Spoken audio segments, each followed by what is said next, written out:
متتبعي الكرام، كي دايرين؟ لاباس عليكم؟ مرحبا بكم معايا اليوم في واحد الوصفه زوينه صراحه. جربتها شفتها في قناه محمد زين الدين. وصفه ديال علاج السعال. وصراحه باش جربتها وطلعت مزيانه، زعما اللي عنده الكحه راه ما كتبقاش فيه، كتنقص له شويه بشويه. وان شاء الله غندوزو المقادير والطريقه في نفس الوقت. كنحتاجو لهاد جوج حامضات، كل حامضه كنقطعوها بالطول هكا. انا نقطعها حداكم ونكمل الوصفه مع بعضياتنا. كنقطعوا كل حامضه بهذا الشكل الطولي هكا.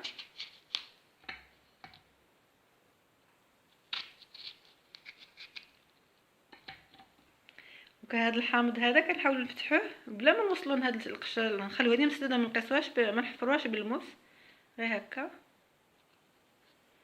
كنقطعوا الحامض شويه كنفتحوه باش غنديروا هنايا واحد شويه ديال السكر سنيده.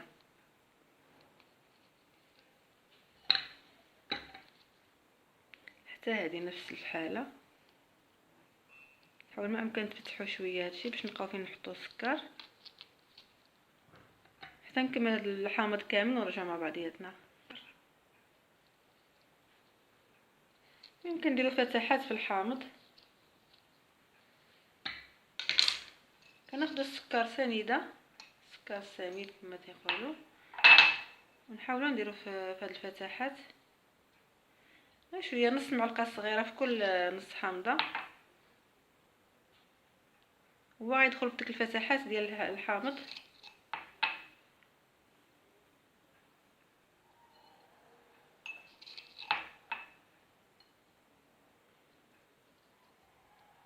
صافي نحاولوا ندخلوهم في ديك الفتحات.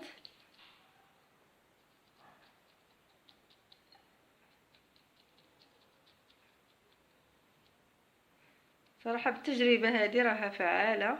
شكرا لمحمد زين الدين، راه كيعطينا وصفات ناجحه، بغيت نشاركها معكم، ان شاء الله غتفيد كل واحد.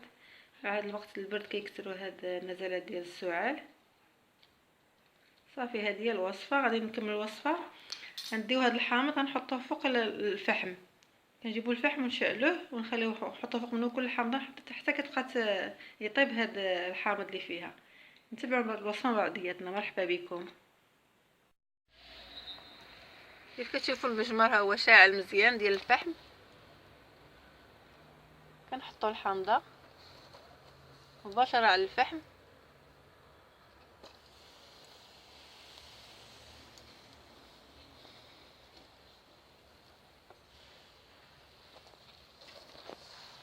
هكا ملي كتسخن كيطيب هذا الحامض اللي في وسط منها. وديروهاش على الغاز، ديروها على الفحم، كيكون شويه اسلم من الغاز. ان شاء الله فاش طيب نتلاقاو مع بعضياتنا. من بعد ما دازت واحد المده ديال ثلث ساعه وما كنا كيتحمروا، كتشوفوهم متحمرون من التحت. نحيدهم صافي، كتشوفوا رطبه ولات. صافي نحيدهم كاملين، نجيب شي فرشيطه. كتشوفوا هو داك الحامض ولا رطب معسل. دابا باش كتاكلوها بهذه الطريقه، كتشدوا الحامضه هكا، كتجمعوها كامله طايبه، عاد من هذا الجنب هذا